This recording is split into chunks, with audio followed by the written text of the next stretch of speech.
Assalamu alaikum, my dear students. Here is me, Ma'am Bushra, your English teacher. Hope you all will be in good health. Let's start our today's lecture. So just open your books. Page number 4. In our previous lecture, we have started the very first unit of the book, elephants. And in that chapter, in that unit, we started the very first topic, which was fiction, revenge. Let me summarize the first 3 paragraphs, as we already have read the first 3 paragraphs. So before moving to the 4th paragraph, let me summarize the very first 3 paragraphs. So in the paragraph 1, the storyteller goes outside after eating the dinner and takes the cigar. He tells that daily there are many sounds heard around there, but on that day it seems after the death of the nephew, all owners have taken their elephants with them away. So this was about the first paragraph. Then we also have read the second paragraph in our previous lecture. So the only elephant left in the camp was she-dog. She seems to be very aggressive. The storytellers describe her different movement in that paragraph. Then we move towards the 3rd paragraph, and we have read the 3rd paragraph as well. So what was in the 3rd paragraph? Sin-Og decided not to allow she-dog to find food, rather took her half-mile away from the camp and supplied her a great pile of succulent treetop branches and tied her with heavy iron towing chains. So we already have read till the 3rd paragraph. Now let's move and start our 4th paragraph today. Just open page number 4. Put your finger on the first line of paragraph 4 and move your finger accordingly. Paragraph 4. A precaution against what? As Sin-Og said in the previous paragraph, that it was just a precaution. So the storyteller asked him, a precaution against what? I asked. He gave me a sidelong glance and said in a soft, slippery voice, just a precaution. There now remained in the camp only the Sin-Og and me, and of course Miktek in his style.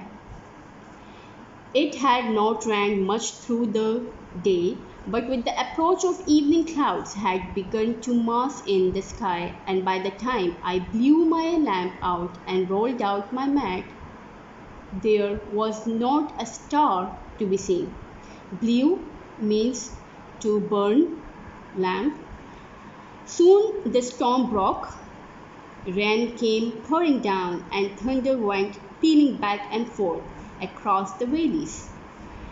I had been asleep perhaps an hour or two when I was woken by a trickle of water leaking through the bamboo roof. So this was the 4th paragraph. What are the main points of the 4th paragraph? They did this as it was just a precautionary measure. They tied the elephant. What for? It was just a precautionary measure to save themselves from that aggressive elephant. As we have read in the 3rd paragraph, that the elephant was quite aggressive on that day because the elephant might missing her honor. So the elephant was quite aggressive. That's why Sin-Og fastened the elephant with chains. And the writer describes the atmosphere in detail in this 4th paragraph, that it was rain pouring down. Now let's move to the 5th paragraph. I was almost asleep again when through the chatter of the rain, the voice of the rain, I heard a tiny fragile, delicate sound, a distant tinkling. Tinkling means ringing. Okay? It was far away but approaching steadily, and as it drew nearer, I recognized the unmistakable ringing of an elephant's bell. Do you hear that? I whispered to the Sin-Og. What is it? It is the cow, she-dog.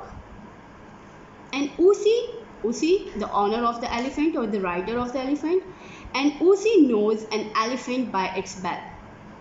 They recognize the voice or the ringing or the tinkling of the bell of their elephant. It is by following that sound that he locates his mount every morning after its night-long foraging in the forest. Perhaps I ventured she-dog was panicked by the storm. Perhaps she managed to break loose of her fetters. Fetters, chains with which we tie the animal. If she had broken loose, the Cynic said, the chains would still be dragging on her feet. He paused to listen, but I hear no chains. No, she has been freed by a human hand. But whose could that hand be? I asked. He silenced me abruptly with the raised hand. The bell was very close now, and the hut was shivering, trembling to the elephant's steps. I started to move towards the ladder, but the Cynic pulled me back. No, he said, stay here. So, this was about the fifth paragraph. What are the main points of the fifth paragraph? In this paragraph, we have read that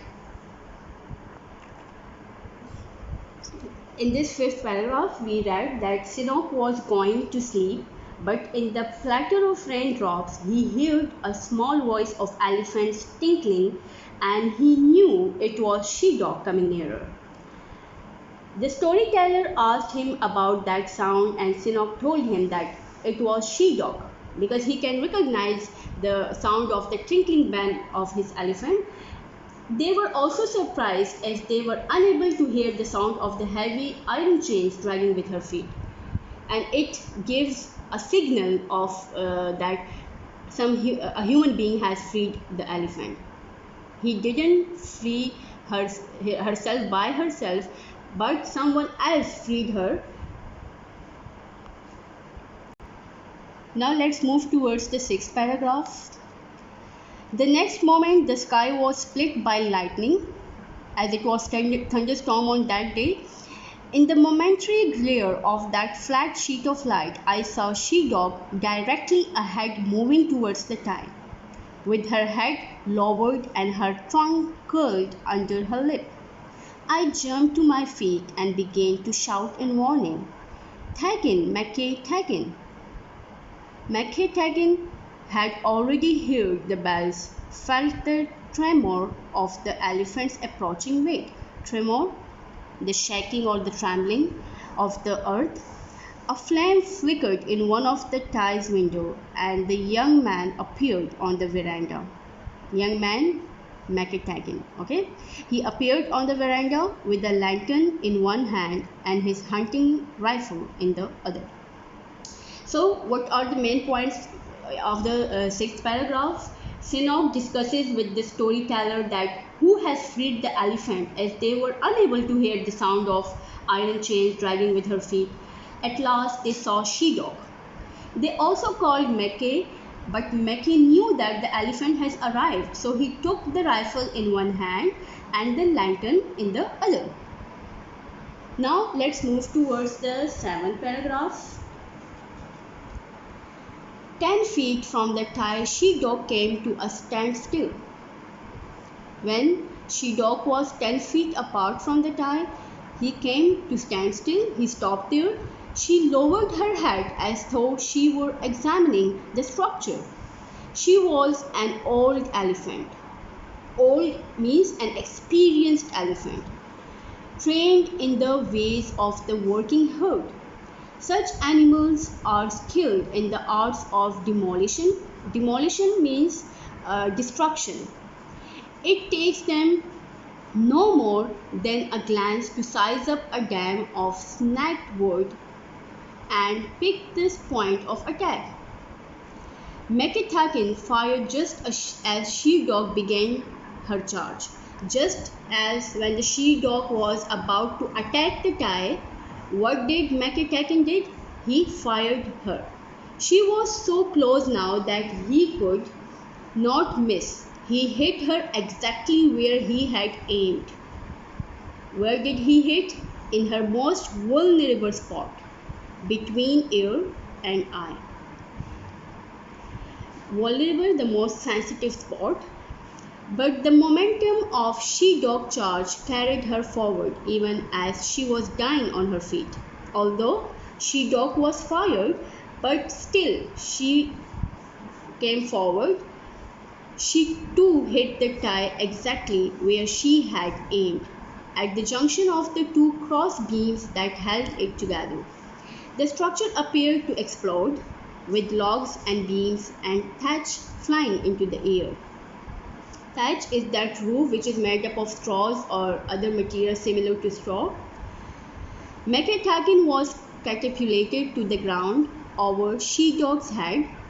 She-dog turned now until she was facing the assistant's prone body, the lying body. Then very slowly she allowed her dying weight to go crashing down on him. She-dog fall on the McCagan's body, head first, her weight rolling over in a circular motion. I threw myself down the hearse ladder with the Sinnoh close behind me. Running towards the thigh, I stumbled in the darkness and fell, face first on the mud. The Sinnoh was helping me up when a bolt of lightning split the sky suddenly. He let go of my hand and unloosed a hoarse, stammering shout. So the main points of the seventh paragraph are that in this paragraph, the storyteller is explaining about how Mackay and she-dog fought to kill each other. First, Mackay fired the she-dog, and then in reaction, the she-dog also attacked on the tie, and both of them were dead at the end. Now let's move towards the eighth paragraph. Let's read it. What is it? I said. What did you see? Look down at the ground. Lightning flashed again, and I saw directly ahead of me the huge scalloped mark of she-dog's feet, but beside it was a smaller impression, curiously shapeless, almost oblong. What is it? I said. What made that mark? It is a footprint, he said. Human. Okay, what is in here in the eighth paragraph? What are the main points? After the death of she-dog and Mackay, the writer and Sinnoh went towards the place where they tied she-dog with heavy iron towing chains, and were surprised to see that there was a human footprint with the large footmark of the she-dog. They saw the footprint of a human behind the footmark of the she-dog. It means that a human has freed the she-dog.